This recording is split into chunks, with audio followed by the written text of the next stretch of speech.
بلا اهمه مسله چې زنانه د حیض په بیماری کې دې سره نکاح کیږي او کنه بالکل سره نکاح کیږي نکاح په معنی نکاح سره سره نکاح تړي نکاح کورواله نه یادو یعنی یو الګ دیو جنې سره نکاح کوي واده کوي ځان ته بل تعبیر دي سوک نو دا کولی شي په دوران د سکه په دوران د حیض کې دې سره حیض د نکاح سره ټکراو نشته بل مسله د حیض په دوران کې خاون به ښځې له طلاق نه ورکوي خاون به ښځې له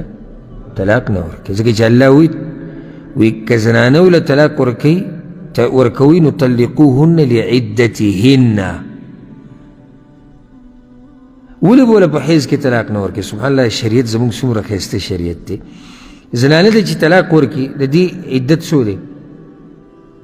طلاق چې ورکړي درې حیضه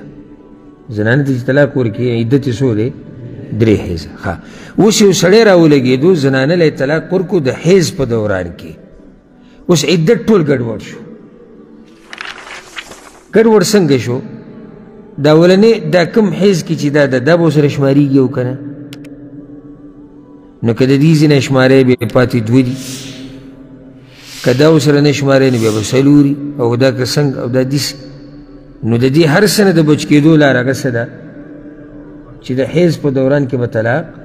نه ورکړي او راجح خبره دا ده د یاده کې دا ګټه فایده ده